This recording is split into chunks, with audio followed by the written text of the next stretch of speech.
नमस्ते जी। 101वीं श्रव्य कणिका श्रीमद् वाल्मीकि रामायणम पुस्तक के अनुवादक संपादक टिप्पणी करता है परमहंस स्वामी जगदीश्वरानंद जी सरस्वती। पुस्तक प्रकाशित की गई है विजय कुमार गोविंदराम हासानंद नई दिल्ली द्वारा। 64वां सर्ग यहाँ से आरंभ होता है, जिसका शीर्षक है भरत का गंगा के पार उतरना। अथ 64तमः सर्ग। प्रथम श्लोक।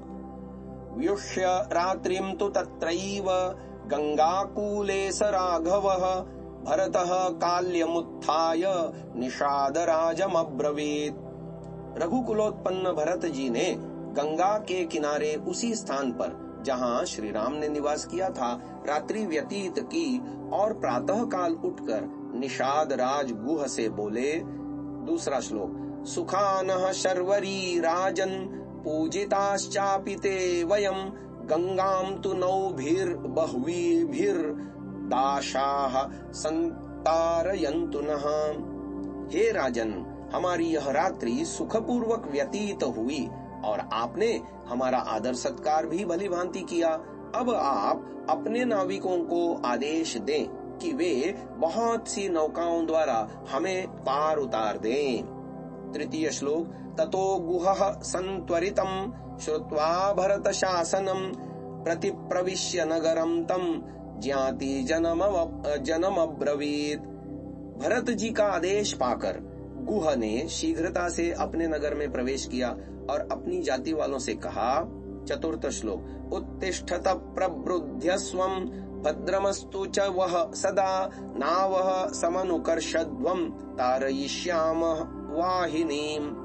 हे भाइयों, उठो जागो, आपका कल्याण हो। नौकाओं को शीघ्र किनारे पर ले जाओ, सेना को पार उतारना है। पंचम श्लोक। ते तथोक्ताः समुत्थाय त्वरिता राजशासनात् पंचनावां शतान्याशु समानिन्युः समन्ततः। निषाद राज की आज्ञा पाकर नाविक लोग उठ खड़े हुए और अपने राजा के आदेशानुसार उन लोगों ने इधर उधर से जोड़कर 500 नौकाएं लाकर घाट पर लगा दी। छठा श्लोक। अन्याः स्वस्तिक विज्ञेया महाघंटाधरावराः शोभमानाः पताकाभिर्युक्तवाताः सुसंहताः। इन नौकाओं के अतिरिक्त स्वस्तिक नाम वाली नौकाएं भी लाई गईं। इन नौकाओं में घंटे बंधे हुए थे, पताकाएं शोभायमान थीं, वायु आने जाने के लिए स्थान था और इनके सब बंधन बड़े दृढ़ थे। सातवां श्लोक। ततः स्वस्तिक विज्ञेयां पांडुकंबल समृतां सनंदि घोषां कल्याणीं गुहो नावमुपाहरत्।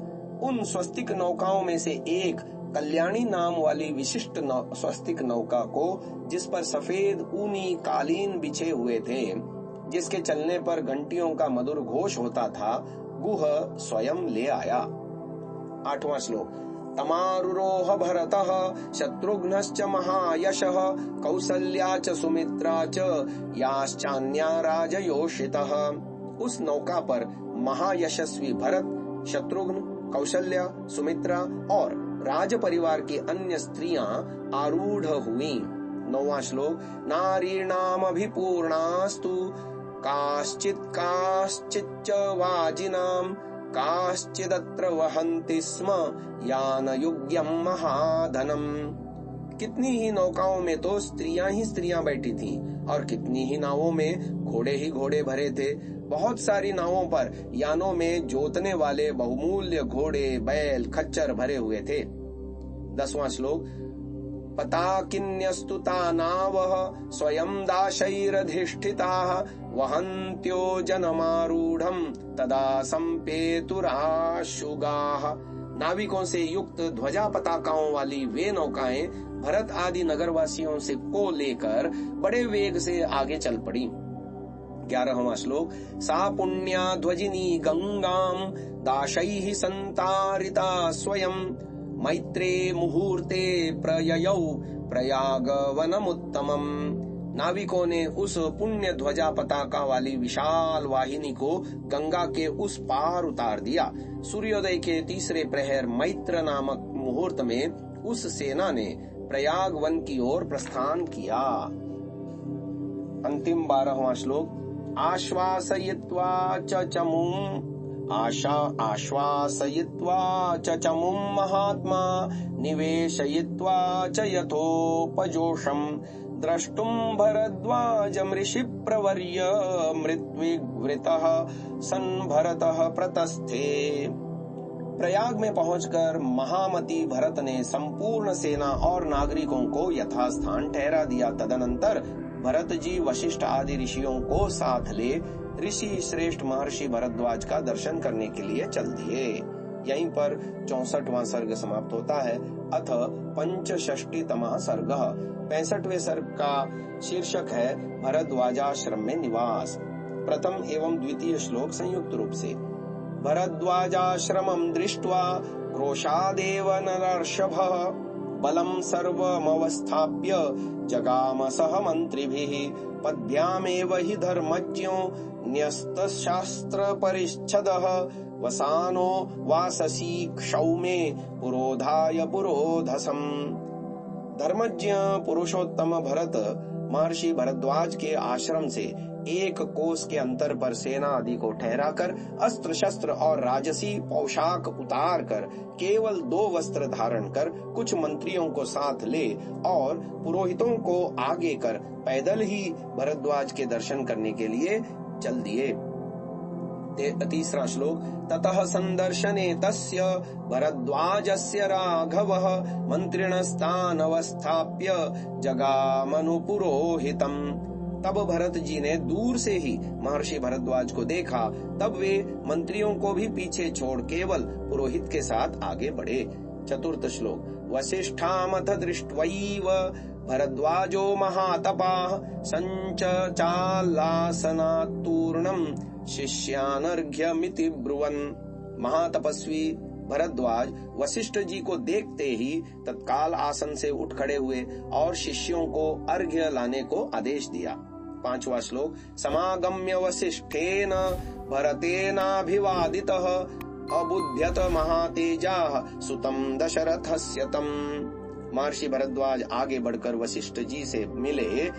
भरत ने भरद्वाज को प्रणाम किया। वशिष्ठ के सहचर्य से महातेजस्वी भरद्वाज ने जाना कि ये दशरथ पुत्र भरत हैं। 6वां श्लोक। ताभ्यामर्घ्यं च पाद्यं च दत्त्वा पश्चात् फलानि च आनुपूर्व्याच्च धर्मज्ञः पप्रच्छ कुशलं कुले। धर्मात्मा भरद्वाज ने उन दोनों को क्रम पूर्वक अर्घ्य पाद्य और फल देकर उनके कुल का कुशलक्षेम पूछा। 7वां श्लोक। वसिष्ठो भरतश्चैनं पप्रच्छ तुरनामयम् शरीरेऽग्निषु वृक्षेषु शिष्येषु मृगपक्षिषु। तदनंतर महर्षि वशिष्ठ और भरत जी ने मुनि भरद्वाज से उनके शरीर, यज्ञाग्नि, शिष्य और आश्रम के वृक्ष तथा पशु पक्षियों का कुशल मंगल पूछा। 8वां श्लोक। तथेते तत्प्रतिज्ञाय भरद्वाजो महातपाः भरतं प्रत्युवाचेदं राघव स्नेह बंधनात्। महातपस्वी भरद्वाज ने सबका कुशल मंगल बताकर श्री राम के साथ स्नेह होने के कारण भरत जी से पूछा। 9वां श्लोक। किमिहागमने कार्यं तव राज्यं प्रशासतः एतदा चक्ष्व मे सर्वं नहि मे शुध्यते मनः। हे राजकुमार, तुम तो राज्य शासन कर रहे हो, फिर तुम्हारे यहाँ आने का क्या प्रयोजन? यह सब मुझे बतलाओ, क्योंकि मेरा मन शंकित हो रहा है, अर्थात मुझे दाल में कुछ काला दिखाई देता है। 10वां श्लोक। एवमुक्तो भरद्वाजं भरतः प्रत्युवाचः पर्यश्रुनयनो दुःखाद् वाचा संसज्जमानया। भरद्वाज के ऐसा कहने पर भरत जी ने दुख के कारण आंखों में आंसू भरकर तथा लड़खड़ाती हुई वाणी से कहा। आगे की चर्चा हम आने वाले श्रव्य कणिका में आपको सुनाएंगे। इसे यहीं विराम देते हैं। ओम।